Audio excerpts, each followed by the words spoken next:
Greetings, I'm Dike Rostant. Welcome back to the TTT News. We are very happy to be joined by clinical psychologist Patricia Roberts. She is the lead for the Development Assessment Intervention Unit at the Ministry of Education. So it is time to go in depth with me, Dike Rostant.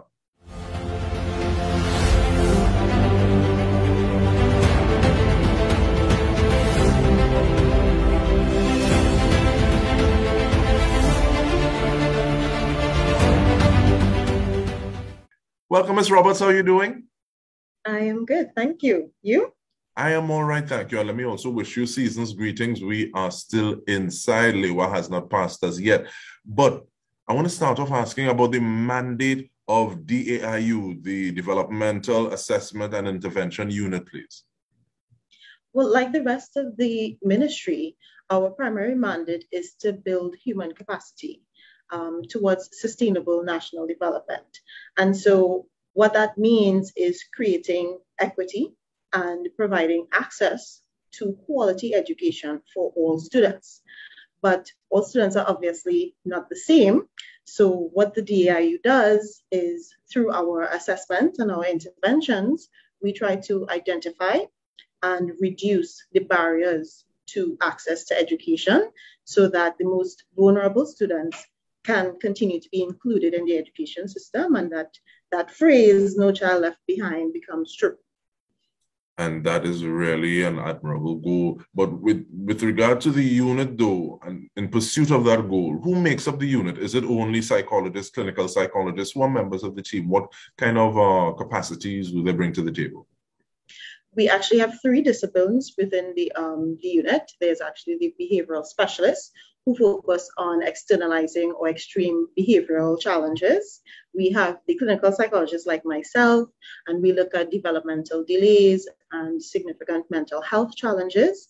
And then we have the school psychologists, and they are the ones who really focus on learning and barriers to learning and helping students with their academic functioning.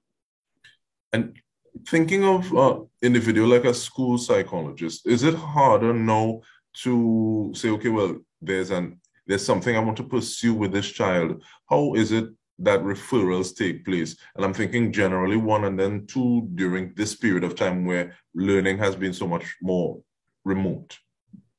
Well, actually, the DAIU, in addition to the Student Support Services Division, we have sent out a lot of media information regarding how to contact us by email.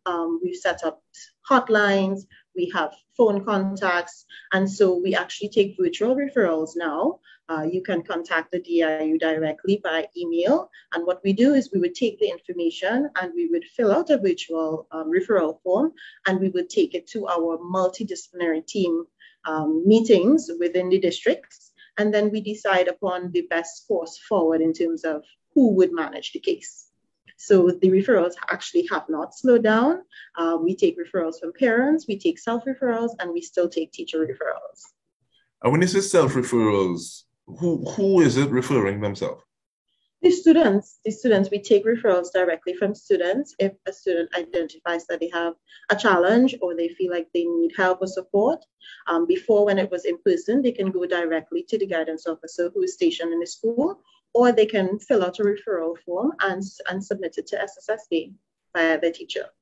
And with that in mind, what are some of those criteria that would, or the checkboxes that need to be filled for an intervention to take place or referral to happen? You mean for DAIU or in general? Oh, for DAIU, thank you. Okay, for DAIU in particular, we function at what we refer to as the Tier 3 level, which is moderate to severe presenting problems. So typically, we would not see a student until they would have been given some sort of support or intervention from one of the other units in SSSD, like special ed or social worker guidance.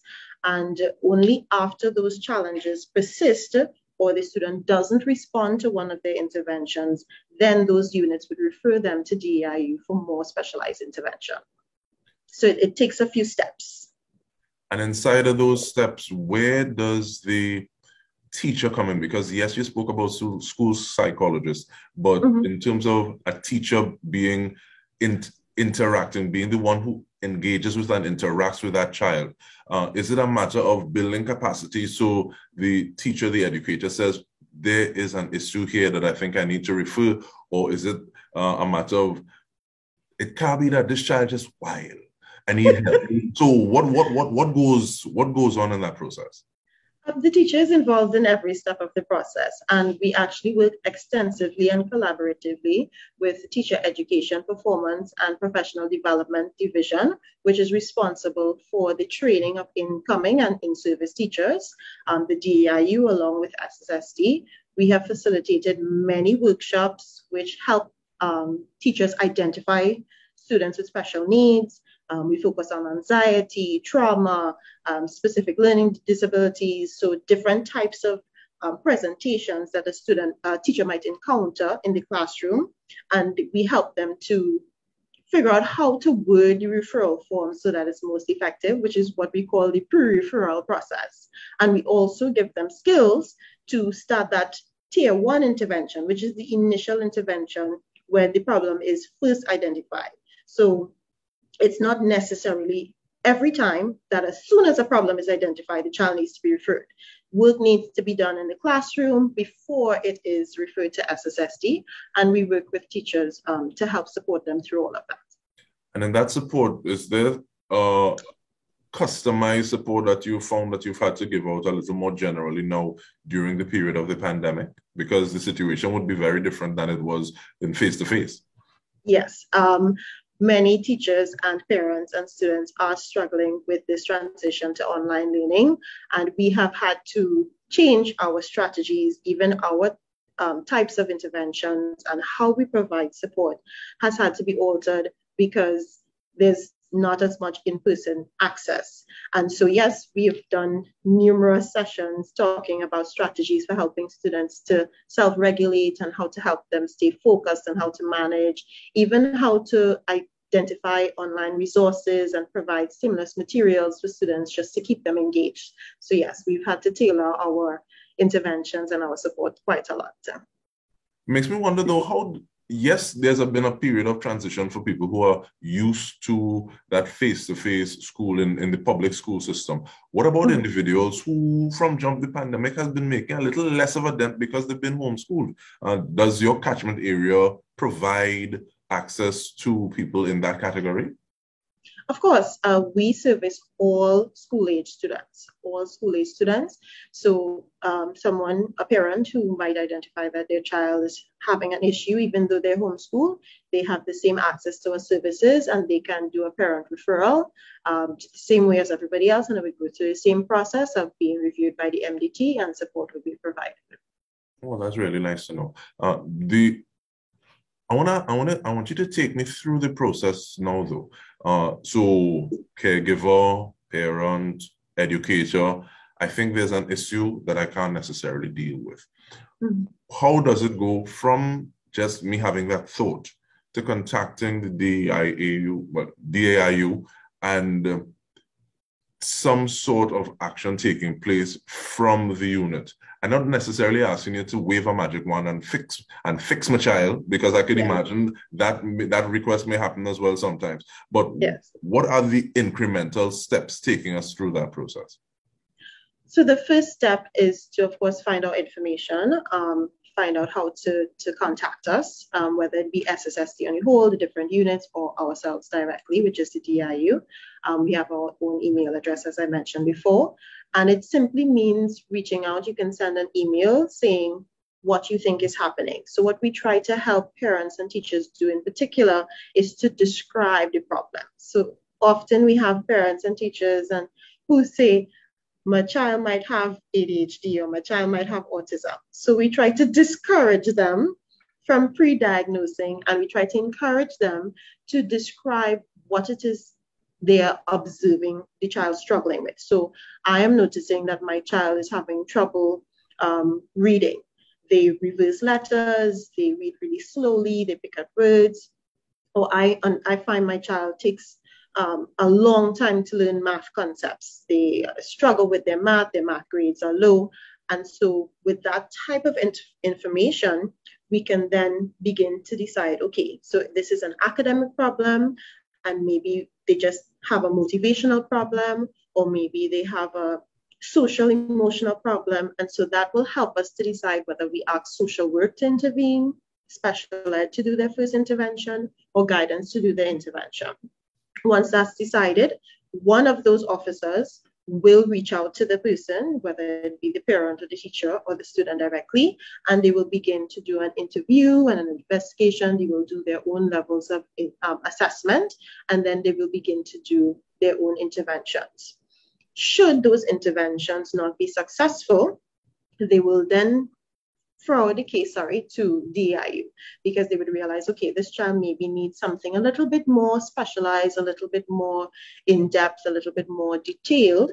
And so the DAIU would come in and we would do a comprehensive assessment where we would try to identify the student's unique pattern of strengths and weaknesses. And based on those strengths and weaknesses, we try to tailor the intervention so they're very specific to the student's needs. And Ms. Roberts, that's the classiest, most gracious version of please allow the professionals to do their job that I've ever heard. But we continue the conversation when we return. We're speaking with Patricia Roberts, clinical psychologist and lead of the Development Assessment Intervention Unit at the Ministry of Education. Stay with us. We return with more.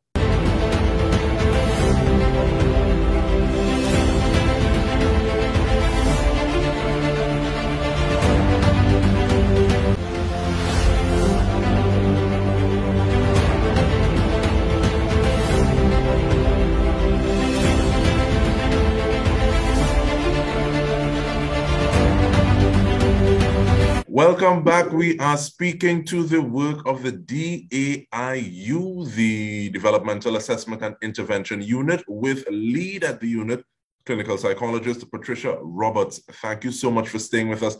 Now, Ms. Roberts, being diagnosed with a disability or having a child that is diagnosed with a disability can be an earth-shattering experience for some.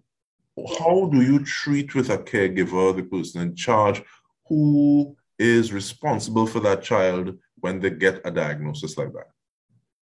Well, the first thing we try to do is an extensive feedback session, which is where we would sit with the parent and go through the report and our findings in detail, explaining as much as we can and giving them the opportunity to ask as many questions as they can think of, because we know that clarity and knowledge is power. And subsequent to that, we would either do referrals if there is a need for other specialized intervention. And we also have programs within student support services like the parenting and education that social work does to help support parents as they continue their journey to support their child. And I know you said school age, there's support for all school age children. What does that mean? Is there a cutoff age? What are those limits? There's not really a cutoff age per se, but we are student support service division. So we only work with school age students from ECC all the way up to university. And we are equipped with tools to assess students of all ages.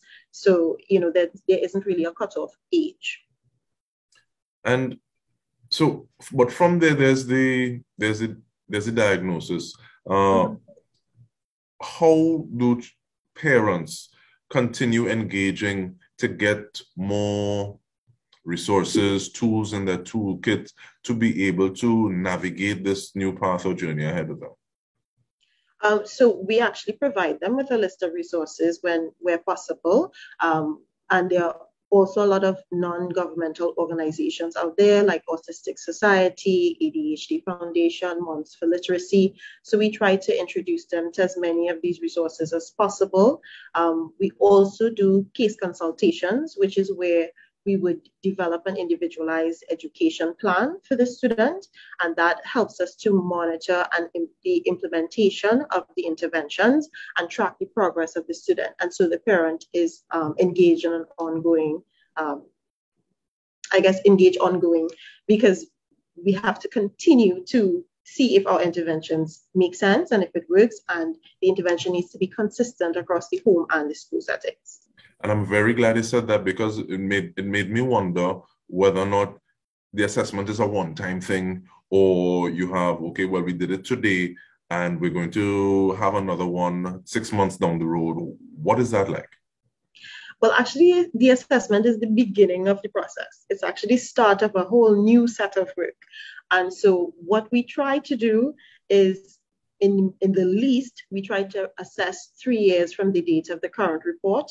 But ideally, what we would want to do is like I said, continue to monitor the implementation and the success of the interventions, because we want to see if what we recommended makes sense. And the idea is to move the student from point A to point B. So we want to be able to track that progress. So it's not a one-off thing at all. It's the beginning of the process.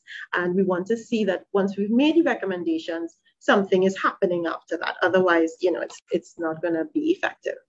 And I'm really glad you speak to data driving further actions. It's almost as though you're operating from a point of praxis. And with that in mind, though, what are some of those things that are most prevalent in terms of when you do your assessments? No, I'm not asking to get into anybody's business, but some things it seems as though they may go beneath the radar, especially when you have people who are not doing that Google search and Google Scholar to say, okay, well, I'm going to say that the child has this or the child has that. But during your assessments, what are some of those things that you find commonly recurring? Really, we're noticing children having a lot of challenges with their fine motor skills. So, a long time we used to play with clay and plasticine and all these things that used to strengthen your fingers. And what we're noticing is that a lot of children have poor, what we call graphomotor skills. So that ability to grip the pencil, write quickly, write fluently, write legibly. And that can manifest itself in a lot of different ways. So you may have a student who's really poor at essay writing, and you think it's because they don't have a creative capacity. But if you let them say what they want to write, they have all these ideas, but when you put pen to paper, they're moving really slowly. And the other thing we're noticing is that a lot of students have a slow processing speed. So the rate at which they're learning, the rate at which they're making sense of information, and the rate at which they can respond to questions is lower than what we expect for their age. So those are two of the major areas that we see challenges in right now. Now, you spoke to that first one, and it made me feel I have some people to get assessed. but how does that take place, Ms. Roberts, in terms of is there website, phone number, email? How do we engage the services of the unit? Well, you can email us at daiu@moe.gov.tt, or you can contact us at 622-2181 extension 1052. And looking forward to parents who are going to engage the unit to say, okay, well, to help avail themselves of your services, what is the one thing or the two things that you really want them to have in mind while they are traversing this journey of uncertainty before they actually have an assessment done for their charge? That is an excellent question. The two things, I would say two things. The first one being, get your ducks in a row. So a lot of parents, you need to have your data and your documentation in order so that when you come to the assessment, it's easy to get the information that we need to help figure out what's going on with the child and understand that it's not a quick fix. Getting an assessment done does not mean that the problems disappear spontaneously. It's a process, and subsequent to the assessment is where a lot of effort needs to be put into place for things to move forward. The second thing I'd really like to say to parents and caregivers is, it may seem selfish, but self-care is probably the most important thing you can do for your child. Healthy parents raise healthier children. If you are tired, if you are stressed, if you are irritable, if you are ill, your capacity, your ability to care for your child is diminished. And so you are not able to do what is necessary to parent. So all children need parents who are strong, who are healthy, and so therefore taking care of your own mental and physical health not only makes you a good model for your child, but it makes you prepared to do the parenting that is necessary. And you say that, and it carries me back to you talking about defined motor skills and there being possibly an issue. And I can see a ripple effect. Okay, well, I don't want to write this essay, so let me just mash up the dolly house. I create a scene. I prefer you shout at me than tell me Yeah. that my essay is less than. Yes. So there's this kind of coping mechanism. So I Yes. really appreciate what it is you're saying like that. And I want to thank you for the time that you've taken with us, Ms. Roberts, Patricia Roberts, clinical psychologist, lead developmental assessment intervention unit, Ministry of Education. And on behalf of the entire TTT team, this has been In Depth with me, Dike Rostant. Thank you for joining us.